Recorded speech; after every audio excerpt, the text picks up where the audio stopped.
ಮೈಸೂರಿನ ಓವಲ್ ಗ್ರೌಂಡ್ಗೆ ಪ್ರಧಾನಿ ಮೋದಿ ಆಗಮಿಸಿದ್ದಾರೆ. ವಿವೇಕ ಸ್ಮಾರಕವನ್ನು ಉದ್ಘಾಟನೆ ಮಾಡ್ತಾರೆ ಪ್ರಧಾನಿ. ರಾಮಕೃಷ್ಣ ಆಶ್ರಮದಲ್ಲಿ ವೇದಿಕೆ ಕಾರ್ಯಕ್ರಮದಲ್ಲಿ ಭಾಗಿಯಾಗ್ತಾರೆ. ಮೈಸೂರಿಗೆ ಬಂದಿದ್ದಾರೆ ಪ್ರಧಾನಿ ಮೋದಿ ಅವರು. ಮಂಡಕಳ್ಳಿ ವಿಮಾನ ನಿಲ್ದಾಣಕ್ಕೆ ಆರಂಭದಲ್ಲಿ ಬಂದರು ವಿಶೇಷ ವಿಮಾನದಲ್ಲಿ.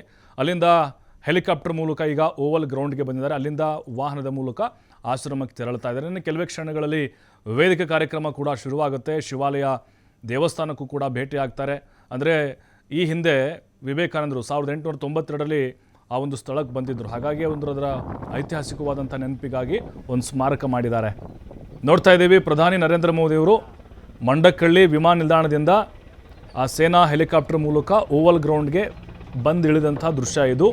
ಅಲ್ಲಿಂದ ಮತ್ತೆ ಅವರು ವಾಹನದ ಮೂಲಕ ವಿವೇಕ ಸ್ಮಾರಕ ಉದ್ಘಾಟನೆ ಕಾರ್ಯಕ್ರಮಕ್ಕೆ ಅಲ್ಲಿಗೆ ಹೋಗ್ತಾ ಇದ್ದಾರೆ. ಅವರು ಬರ್ತಾ ಇದ್ದಂತೆ ಭವ್ಯವಾದ ಸ್ವಾಗತವನ್ನು ಕೂಡ ಮುಖ್ಯಮಂತ್ರಿ ಡಿ.ಕೆ. ಶಿವಕುಮಾರ್ ಹಾಗೆ ರಾಜ್ಯಪಾಲ ತಾವರ್ಚಂದ್ ಗೆಹ್ಲೋಟ್ ಅವರು ಕೋರಿದ್ದಾರೆ ಮಂಡಕಳ್ಳಿ ವಿಮಾನ ನಿಲ್ದಾಣದಲ್ಲಿ. ಮತ್ತು ಅಲ್ಲಿ ಬರ್ತಾ ಇದ್ದಂತೆ ಓವಲ್ ಗ್ರೌಂಡ್ ಸುತ್ತಮುತ್ತ ಸಾಕಷ್ಟು ಸಂಖ್ಯೆಯಲ್ಲಿ ಜನರು ಕೂಡ ಜಮಾವಣೆಗೊಂಡಿದ್ದರು. ಪ್ರಧಾನಿಯವ್ರನ್ನ ನೋಡಬೇಕು ಅಂತ ಭಾಳಷ್ಟು ಜನ ಬಂದಿದ್ದರು. ಅವ್ರ ಕಡೆಯೂ ಕೂಡ ನರೇಂದ್ರ ಮೋದಿಯವರು ಕೈ ಬೀಸಿದರು, ಹಾಗೆ ಒಂದು ನಗುವನ್ನು ಕೂಡ ಬೀರಿದರು. ಇವತ್ತಿನ ಕಾರ್ಯಕ್ರಮ ಬಹಳ ಅರ್ಥಪೂರ್ಣವಾದಂಥ ಒಂದು ಕಾರ್ಯಕ್ರಮ ಅಂತ ಹೇಳ್ಬೋದು. ನೋಡಿ, ಆಂಧ್ರ ಪ್ರದೇಶದಲ್ಲಿ ವಿಮಾನ ನಿಲ್ದಾಣ ಉದ್ಘಾಟನೆ ಆಯ್ತಲ್ವ, ಅಲ್ಲಿ ಭಾಗಿಯಾಗಿ ನೇರವಾಗಿ ಈಗ ಮೈಸೂರಿಗೆ ಬಂದಿದ್ದಾರೆ ಪ್ರಧಾನಿ ನರೇಂದ್ರ ಮೋದಿಯವರು. ಸ್ವಾಮಿ ವಿವೇಕಾನಂದರು ಮೈಸೂರಿಗೆ ಆಗಮಿಸಿ ಉಳಿದುಕೊಂಡಂಥ ಒಂದು ಪವಿತ್ರ ತಾಣ ಅದೇ ವಿವೇಕ ಸ್ಮಾರಕ. ಈಗ ಅದು ಮೈದಳೆದು ಲೋಕಾರ್ಪಣೆಗೊಳ್ಳೋಕ್ಕೆ ಸರ್ವಸನ್ನದ್ಧವಾಗಿದೆ. ಪ್ರಧಾನಿ ಮೋದಿಯವರ ಕೈಯಿಂದ ಉದ್ಘಾಟನೆ ಆಗುತ್ತೆ. ಇನ್ನು ಅವರಿಗೆ ಒಂದು ವಿಶೇಷವಾದಂಥ ಉಡುಗೊರೆ ಕೂಡ ಕಾದಿದೆ. ಖ್ಯಾತ ಶಿಲ್ಪಿ ಅರುಣ್ ಯೋಗಿರಾಜ್ ಅವರು ಮಾಡಿದ್ದಾರೆ. ಸುಮಾರು 8.5 ಅಡಿ ಎತ್ತರದ್ದು ವಿವೇಕಾನಂದರು ಪ್ರತಿಮೆ ಮಾಡಿದ್ದಾರೆ. ಅವರು ಅದನ್ನು ಗಿಫ್ಟಾಗಿ ಕೊಡ್ತಾರೆ ಪ್ರಧಾನಿ ಮೋದಿಯವ್ರಿಗೆ. ಮತ್ತು ರಾಮಕೃಷ್ಣ ವಿದ್ಯಾಶಾಲೆಯ ಕ್ರೀಡಾಂಗಣದಲ್ಲಿ ಸಾರ್ವಜನಿಕ ಸಭೆಯನ್ನು ಆಯೋಜನೆ ಮಾಡಿದ್ದಾರೆ. ಅಲ್ಲಿ ಜನರನ್ನು ಉದ್ದೇಶಿಸಿ ಪ್ರಧಾನಿ ಮಾತನಾಡ್ತಾರೆ. ರಾಮಕೃಷ್ಣ ಪರಮಹಂಸರ ಶಿಷ್ಯರಾದಂತಹ ವಿವೇಕಾನಂದರು ಮೈಸೂರಿಗೆ ಆ ಟೈಮ್ನಲ್ಲಿ ಏನು 1892ರಲ್ಲಿ ಆಗಮಿಸಿದರು. 2-3 ವಾರ ಅವರು ಅಲ್ಲೇ ಉಳಿದುಕೊಂಡಿದ್ದರು, ಉಪನ್ಯಾಸ ಕೊಟ್ಟಿದ್ದರು. ರಾಜರು ಹಾಗೆ ದಿವಾನರ ಮೆಚ್ಚುಗೆಗೆ ಪಾತ್ರರಾಗಿದ್ದರು. ಇದೀಗ ಅವರು ಉಳಿದುಕೊಂಡಂತಹ ಪವಿತ್ರ ತಾಣ ವಿವೇಕ ಸ್ಮಾರಕ ಅಂಥೇಳಿ ನಿರ್ಮಾಣ ಆಗಿದೆ.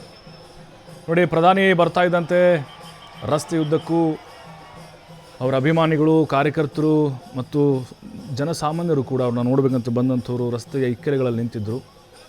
ಅವ್ರ ಕಡೆ ಪ್ರಧಾನಿ ನರೇಂದ್ರ ಮೋದಿಯವರು ಕೈ ಬೀಸಿ ಅಲ್ಲಿಂದ ಈಗ ಆಶ್ರಮಕ್ಕೆ ತೆರಳಿದ್ದಾರೆ. ಜೊತೆಗೆ ನೋಡಿ, ಆಗಿನ ಟ್ರಸ್ಟು ಏನು ವೆಂಕಟಕೃಷ್ಣಯ್ಯ ಅಂತಿದ್ರು, ಅವ್ರನ್ನ ತಾತಯ್ಯ ಅಂತ ಕರೀತಿದ್ರು. ವಿವೇಕಾನಂದರನ್ನ ಸ್ವಾಗತ ಮಾಡಿ ಬಹಳ ಉತ್ತಮವಾಗಿ ಅವ್ರನ್ನ ಉಪಚರಿಸಿದರು. ಶಿವಾಲಯ ಅಂತಿದೆ ಅಲ್ಲಿ, ಶಿವಾಲಯ ವಿವೇಕಾನಂದರನ್ನ ಆಕರ್ಷಣೆ ಮಾಡಿತ್ತು. ಅದೇ ಸ್ಥಳಕ್ಕೆ ಈಗ ಪ್ರಧಾನಿ ನರೇಂದ್ರ ಮೋದಿಯವರು ಭೇಟಿ ಕೊಡ್ತಿದ್ದಾರೆ. ಧ್ಯಾನ ಮಾಡಿದ್ರು ಇವತ್ತು ಮೋದಿಯವರು ಧ್ಯಾನ ಕೂರ್ತಾರಂತೆ ಸ್ವಲ್ಪ ಹೊತ್ತು. ಅಲ್ಲಿ ಮಕ್ಕಳಿಗೆ ನೀತಿಯುತ ಕಥೆಗಳನ್ನು ಹೇಳಿದರು, ಆತ್ಮಸ್ಥೈರ್ಯ ತುಂಬ್ತಾ ಇದ್ದರು ವಿವೇಕಾನಂದರು. ಇದೀಗ ಆ ಜಾಗ ಏನಿದೆ ರಾಮಕೃಷ್ಣ ಆಶ್ರಮಕ್ಕೆ ಹಸ್ತಾಂತರಿಸೋಕೆ ಸರ್ಕಾರ ಕೂಡ ಒಂದು ಸಹಕಾರವನ್ನು ಕೊಟ್ಟಿದೆ. ಸರ್ಕಾರ ಏನಿದೆ ಕರ್ನಾಟಕ ಸರ್ಕಾರ, ಅವರ ಬೆಂಬಲ ಕೂಡ ಇದರ ಒಂದು ಕೆಲಸದ ಹಿಂದೆ ಇದೆ. ಆಮೇಲೆ ಸಾಕಷ್ಟು ವಿಘ್ನಗಳು ಎದುರಾದವು. ಇಲ್ಲಿ ಒಂದು ಆಶ್ರಮವನ್ನು ಮಾಡಬೇಕು ಅನ್ನುವಂಥ ನಿಟ್ಟಿನಲ್ಲಿ ಸಾಕಷ್ಟು ಅಡೆತಡೆಗಳು ಬಂದವು. ಈಗ ಅದೆಲ್ಲವೂ ಕೂಡ ನಿವಾರಣೆ ಆಗಿದೆ. ಪ್ರಧಾನಿ ನರೇಂದ್ರ ಮೋದಿಯವರು ಇನ್ನೇನು ಕೆಲವೇ ಕ್ಷಣಗಳಲ್ಲಿ ಈ ವಿವೇಕ ಸ್ಮಾರಕವನ್ನು ಉದ್ಘಾಟನೆ ಮಾಡಲಿದ್ದಾರೆ. ಇನ್ನು ಮೈಸೂರಿನ ಸಾಂಸ್ಕೃತಿಕ ವೈಶಿಷ್ಟ್ಯವನ್ನು ಪ್ರತಿಬಿಂಬಿಸುವಂತಹ ವಿಶೇಷ ಉಡುಗೊರೆಯನ್ನು ಕೂಡ ಪ್ರಧಾನಿಯವರಿಗೆ ನೀಡಲಾಗುತ್ತೆ. ಇವತ್ತು ಭಾರೀ ಬಿಗಿ ಭದ್ರತೆಯನ್ನು ಕೈಗೊಳ್ಳಲಾಗಿದೆ. ಡ್ರೋನ್ಗಳ ಹಾರಾಟಕ್ಕೆ ಅವಕಾಶ ಇಲ್ಲ. ಮಾರ್ಗಗಳನ್ನು ಕೂಡ ಬದಲಾವಣೆ ಮಾಡಲಾಗಿದೆ. ಸುಮಾರು 6 ಗಂಟೆ, ಸಂಜೆ 6 ಗಂಟೆವರೆಗೂ ಕೂಡ ಸಾರ್ವಜನಿಕರಿಗೆ ಬಿಸಿ ತಟ್ಟಬಹುದು ಅಂತ ಅನಿಸುತ್ತೆ. ಇನ್ನು ಕೆಲವು ಕಡೆಗಳಲ್ಲಿ ಭಾರೀ ನಿರ್ಬಂಧವನ್ನು ಕೂಡ ಹೇರಲಾಗಿದೆ. ಪೊಲೀಸ್ ಸರ್ಪಗಾವಲನ್ನು ಕೂಡ ಹಾಕಲಾಗಿದೆ. ಈಗ ಸದ್ಯಕ್ಕೆ ಪ್ರಧಾನಿಯವರು ರಸ್ತೆ ಮಾರ್ಗದ ಮೂಲಕ ರಾಮಕೃಷ್ಣ ಆಶ್ರಮಕ್ಕೆ ತೆರಳುತ್ತಾ ಇದ್ದಾರೆ.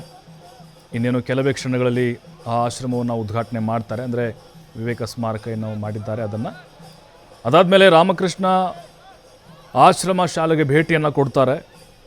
ಅಲ್ಲಿ ಭೇಟಿ ಕೊಟ್ಟು ಕೆಲ ಕಾಲ ಪ್ರಾರ್ಥನೆ ಕೂಡ ಸಲ್ಲಿಸ್ತಾರೆ, ಧ್ಯಾನ ಮಾಡ್ತಾರೆ.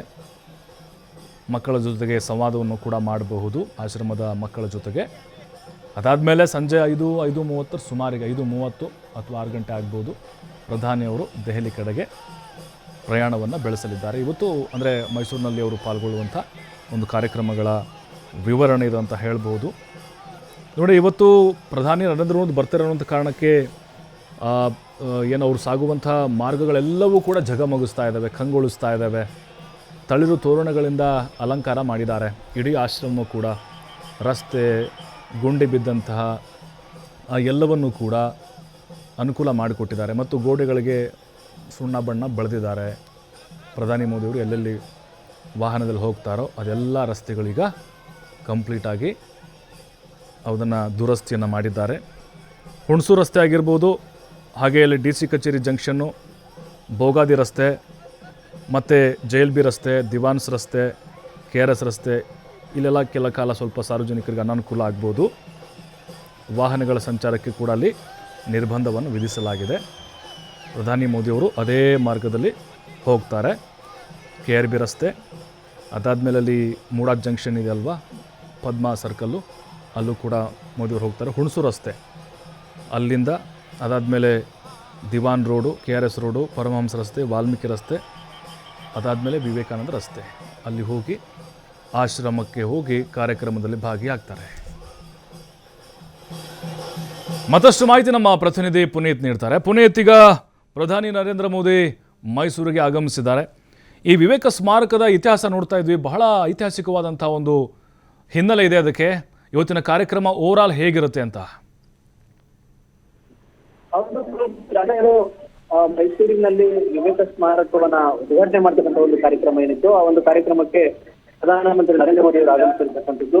ಏನು ಮೈಸೂರಿನ ಓವಲ್ಸ್ ಮೈದಾನದಲ್ಲಿ ಇದ್ದಂತಹ ಹೆಲಿಪ್ಯಾಡ್ ನಲ್ಲಿ ಬಂದಿಳಿದಂತಹ ಮೋದಿ ಅವರನ್ನ ಮುಖ್ಯಮಂತ್ರಿ DK ಶಿವಕುಮಾರ್ ಅವರು, ಯತೀಂದ್ರ ಸಿದ್ದರಾಮಯ್ಯ ರಾಜ್ಯಪಾಲರು ಬರಮಾಡಿಕೊಂಡ ನಂತರ ಏನು ಓವಲ್ಸ್ ಮೈದಾನದಿಂದ ನೇರವಾಗಿ ವಿವೇಕ ಸ್ಮಾರಕ ಅಂದ್ರೆ ಮೈಸೂರಿನ ನಾರಾಯಣ ಶಾಸ್ತ್ರಿ ರಸ್ತೆಯಲ್ಲಿರುವಂತಹ, ಅಂದ್ರೆ ಈ ಹಿಂದೆ 1892ರಲ್ಲಿ ಸ್ವಾಮಿ ವಿವೇಕಾನಂದರು ಭೇಟಿ ಕೊಟ್ಟಿದ್ದಂತಹ, ಜೊತೆಗೆ ವಾಸ್ತವ್ಯವೂ ಕೂಡ ಹೂಡಿದ್ದಂತಹ ಸ್ಥಳ ಏನಿತ್ತು ನಿರಂಜನ ಮಠ, ಆ ಒಂದು ನಿರಂಜನ ಮಠದ ಆವರಣ ಈಗ ವಿವೇಕ ಸ್ಮಾರಕವಾಗಿರ್ತಕ್ಕಂಥದ್ದು. ಆ ಒಂದು ವಿವೇಕ ಸ್ಮಾರಕದ ಉದ್ಘಾಟನೆಗೆ ಬಂದಿರತಕ್ಕಂಥ ನರೇಂದ್ರ ಮೋದಿ ಅವರು ಈಗ ಆ ಒಂದು ವಿವೇಕ ಸ್ಮಾರಕವನ್ನ ಉದ್ಘಾಟನೆ ಮಾಡುತ್ತಿರ್ತಕ್ಕಂಥದ್ದು.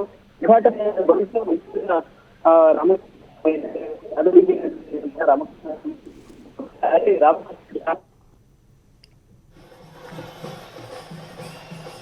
ಥ್ಯಾಂಕ್ ಯು ಪುನೀತ್ ಮಾಹಿತಿಗಾಗಿ. ನೋಡಿ, ಅವ್ರಿಗೆ ಒಂದು ಗಿಫ್ಟ್ ಕೂಡ ರೆಡಿ ಆಗ್ತಾಯಿತ್ತು.